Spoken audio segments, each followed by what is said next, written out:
Pemirsa, kita tahu bahwa suara gelegar sangkakala yang ditiup malaikat menjadi awal dari kehancuran pada hari kiamat. Tapi tahukah kita seperti apa sangkakala itu sehingga bisa memporak-porandakan bumi dan alam semesta? Tentu bukan sangkakala seukuran kita, tapi berukuran raksasa yang sangat besar. Sebesar apa? Abbas bin Abdul Muttalib mendapat informasi dari Nabi SAW tentang ukuran besarnya trompet sangkakala itu. Diameter tengahnya saja seluas antara langit dan bumi, sedangkan jarak langit dan bumi adalah 500 tahun perjalanan dengan kuda yang tercepat. Subhanallah, ini ukuran yang tak bisa terbayang oleh kita. Tentu saja suaranya pun menggelegar luar biasa. Karena trompet sangkakala yang besarnya setara antara langit dan bumi, yang bahkan mata kita saja tak bisa menangkap seluruh bagiannya, kecuali hanya bagian paling kecilnya saja. Jangkauan suaranya tak hanya mampu menjangkau seluruh bagian sudut bumi, bahkan seluruh inci dari semua planet dan galaksi di alam raya yang hingga kini manusia dengan teknologi paling canggih sekalipun tak sanggup mengetahui batasnya. Ukuran luar biasa ini mengingatkan kita pada temuan observasi ilmuwan Jerman beberapa tahun lalu.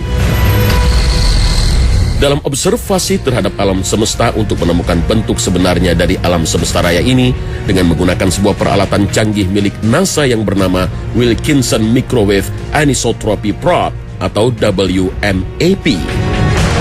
Mereka mendapatkan sebuah kesimpulan yang sangat mencengangkan. Bahkan alam semesta ini ternyata berbentuk seperti trompet. Pada bagian ujung belakang trompet alam semesta merupakan alam semesta yang tidak bisa diamati.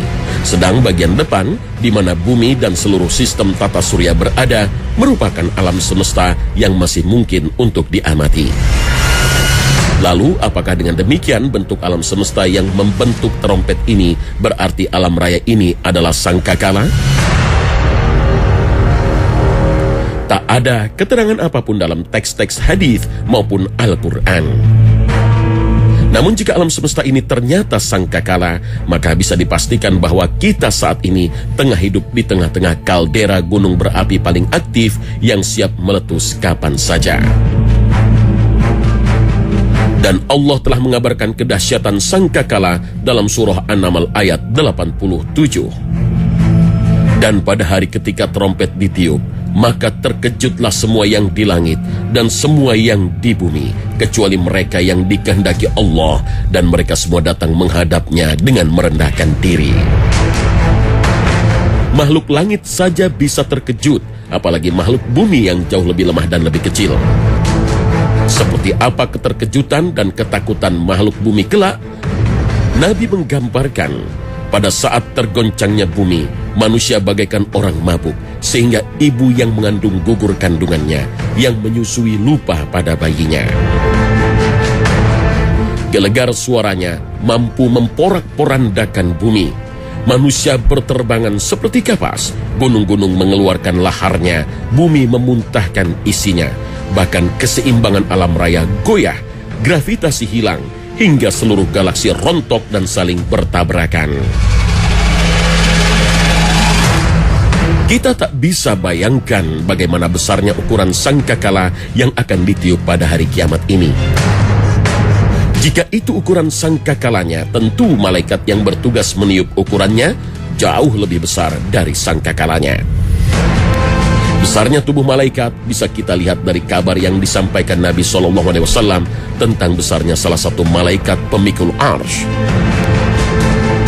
Dalam hadis riwayat Abu Daud, Rasulullah SAW menyebutkan jarak antara dua daun telinganya saja sejauh 700 tahun perjalanan. Dalam riwayat lain disebut yang dimaksud perjalanan itu ukurannya perjalanan burung. Berdasarkan informasi hadis ini, kita bisa mengilustrasikan. Ambil contoh misalnya, burung tercepat di dunia bernama Peregrine Falcon. Kecepatan terbangnya bisa mencapai 389 km per jam. Dengan kecepatan ini dalam satu hari ia bisa menempuh jarak lebih dari 9.000 km atau lebih kurang sejauh jarak antara Jakarta dan Kairo, Mesir. Dalam setahun jaraknya menjadi 3,5 juta kilometer. Jarak ini sudah seperti 10 kali jarak antara bumi dan bulan. Itu baru setahun. Tentu tak terbayangkan jika ukuran itu sampai 700 tahun. Itu pun baru jarak antara 2 daun telinga. Belum lebar tubuh atau tingginya. Tentu lebih tak bisa dibayangkan besarnya. Memang ukuran ini bukan ukuran malaikat peniup sangkakala, tapi ukuran malaikat pemikul arsy Allah. Sedangkan ukuran malaikat peniup sangkakala tidak ada keterangan dari hadis maupun Al-Quran. Kabar yang cukup membuat kita hendaknya waspada adalah berdasarkan hadis Nabi SAW. Sangkakala itu saat ini sudah siap ditiup oleh malaikat. Abu Hurairah menuturkan bahwa Rasulullah SAW bersabda, sesungguhnya pandangan malaikat peniup sangkakala telah bersiap sejak dia diperintahkan. Dia selalu memandang ke arah arsy karena khawatir dia diperintahkan ketika matanya berkedip. Kedua matanya seperti bintang berkilau. Hadis riwayat Hakim. Dituturkan juga oleh Abu Sa'id Al-Khudri bahwa Nabi SAW bersabda, bagaimana saya bisa bersenang-senang sementara malaikat peniup trompet telah meletakkan trompet itu di mulutnya, memiringkan dahinya, pendengarannya konsentrasi memasang pendengarannya dengan arah perintah. Hadis riwayat Ahmad dan Turmuzi. Dengan demikian trompet raksasa yang kini telah berada di mulut malaikat peniup sangkakala itu akan menggelegar sewaktu-waktu jika mendapat perintah Allah Subhanahu wa Ta'ala.